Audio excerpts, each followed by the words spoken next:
کوئی اتنا اہم ایک وزٹ تھا اور اتنی اہم اس میں انگیجمنٹس تھیں اور اس کو انہوں نے اتنا ستیہ ناش کر کے رکھ دیا. میں ایسے نہیں ان کو 20ویں صدی کی پارٹیز کہتا. آپ ان کی مینجمنٹ دیکھیے, کیا یہ ماڈرن مینجمنٹ ہے کہ 10-20 لوگوں کا ایک ڈیلیگیشن آپ مینج نہیں کر پا رہے؟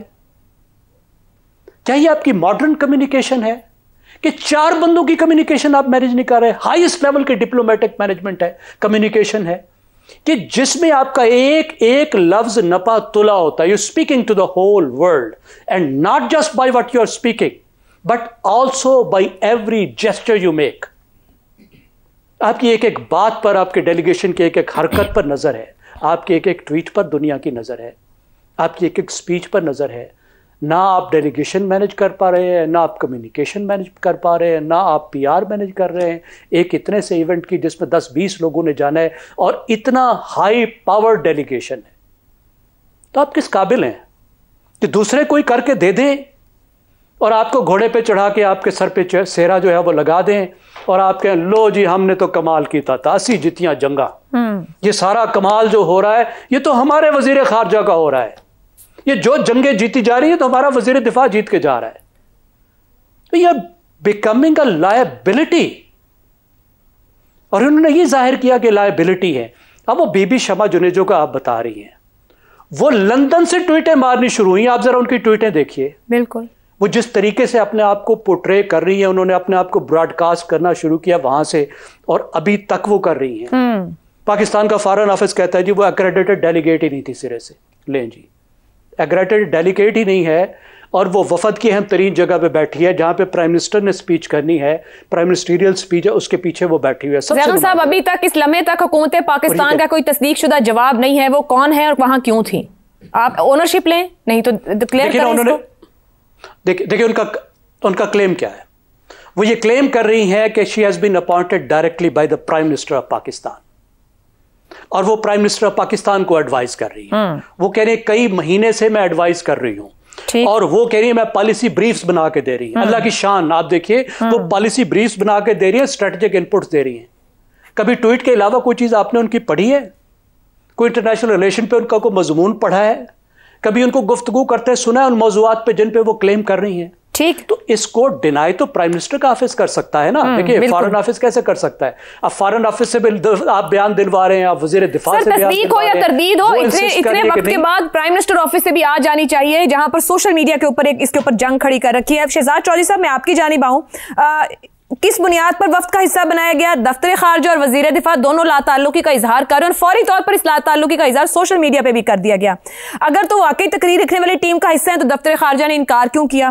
کیا تصدیق کر کر پتہ کر کر خبر نہیں دی جانی چاہیے تھی؟ یہ سب کچھ اتنے ایک اہم, آپ اس پہ میٹ پہ جا رہے ہیں یو این اور پھر پریزیڈنٹ آف امریکہ سے مل رہے ہیں اور اپنی کامیابیوں کی بات کر رہے ہیں, اور چھوٹے سا معاملہ ہائی لائٹ اور سوشل میڈیا پہ وہی سب سے بڑی بات ہے.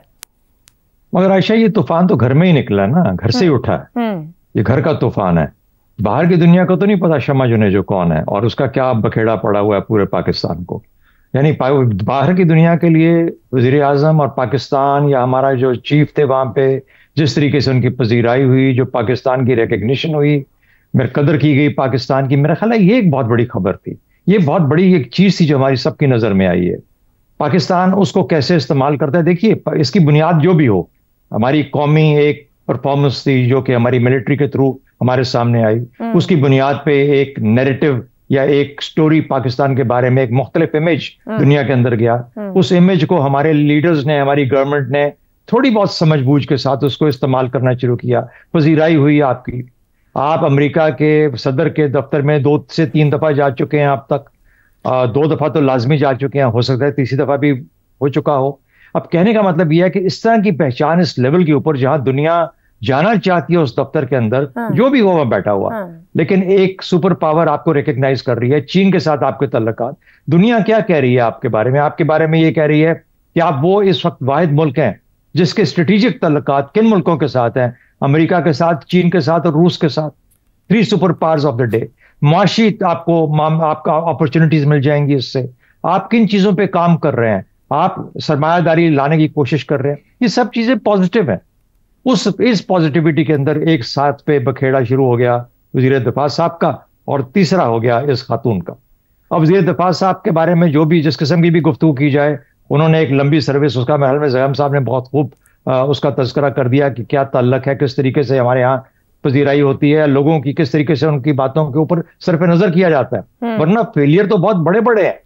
کس نے کہا؟ یہ پاکستان کا میڈیا جو کہ آپ کو بٹھا کے آپ کے ساتھ گپ پنجابی کے اندر مارتا ہے، اور ایک بار پنجابی نہیں چلے گی آپ کو ادھیڑا جائے گا. اور کتنوں نے سمجھایا کہ جا کے وہ ناج ہارڈ ٹاک میں مت بیٹھا کرو BBC کے پروگرام کے اندر، پھر بھی جاتے ہیں جا کے شوق سے. تو کہنے کا مطلب ہے کہ جب تک آپ اپنی لمیٹیشنز کو نہیں پہچانتے، آپ اپنا کام بھی بہتر طور پہ نہیں کر سکتے. سب سے بڑی بات وزیر دفاع صاحب کا یہ ہے کہ ان کو اب سوچ لینا چاہیے کہ آیا ان میں وہ کیپیسٹی اور ایبلٹی ہے کہ وہ اپنے کام پہ ڈیلیور کر سکیں. جو کام ان کا ہے وہ ہمیں پتہ ہے، جہاں پہ ہوتا ہے اس کا بھی ہمیں پتہ ہے. لیکن باہر صورت اس قرن دستگیر بھی وہاں پھر رہا ہے، بہت قابل آدمی ہے، بہت قابل. ایک ایسے آدمی کو جس کی قابلیت کے باوجود ایک جگہ پہ دڑبے میں بند کر دیا گیا، اس نے وقت اپنا کیسے گزارا. وزیر دفاع کو اس سے کچھ سیکھنا چاہیے اس چیز سے، اور نہیں تو پھر وہاں سے ہٹ جائیں. آپ کی پارلیمنٹ میں آپ کی شاید پارٹی کو جس قسم کی پارلیمنٹری ایکٹیویٹیز ہوتی ہیں وہاں بہت ضرورت پڑے گی. خاتون کے معاملے پہ آ جائیں. دیکھیے خاتون کے معاملے کا کھرا 3 جگہ پہ جاتا ہے، صرف 3 جگہ. وزارت خارجہ، وزیر خارجہ بھی اس میں شامل ہے، پتہ کر لیں، انہوں نے کہہ دیا ہمارا کوئی تعلق تردید کر دیں. وزیر دفاع جن کے ساتھ تعلق، اور انہوں نے کلیم کیا کہ میرے ساتھ ٹیکسی میں سفر بھی اکٹھے کیا. یہ بھی ہو سکتا ہے، یہ کوئی اتنی بڑی بات نہیں ہے، یہ عام طور پہ دوروں میں اس طرح کی چیزیں ہو جاتی ہیں، اور ہو سکتا ہے کہ وزیر دفاع کے ساتھ کوئی تعلق نہ ہو. تو پھر تیسری بات وزیر اعظم صاحب کو کھڑے ہو کے بات کرنی چاہیے، ایک پیالی میں طوفان، اور اس کو استعمال کریں گے آپ کے ملک کے اندر اور آپ کے ملک کے دشمن، وہ لوگ جو کہ آپ کے ملک کو نقصان پہنچانا چاہتے ہیں. ہمیں اس سے ہٹ کے سر پہ نظر کر کے آگے نکلنا چاہیے، اور یہ دیکھنا چاہیے کہ پاکستان کو جو حاصل ہوا ہے اس کی پائیداری، اس کا نفع، کتنی دیر تک ہم اس تعلق کو قائم رکھ سکتے ہیں. ان لوگوں کے بیچ میں اور پرسنالٹیز اور شخصیات کے بیچ میں اگر آپ کھو جائیں گے، چاہے وہ وزیر دفاع ہے، چاہے کوئی خاتون ہے یا کوئی اور ہے، تو پھر میرا خیال ہے کہ ہم اپنا بڑا مقصد جو قومی مقصد ہوتا ہے اس کو بھول جائیں گے. ٹھیک ہو گیا.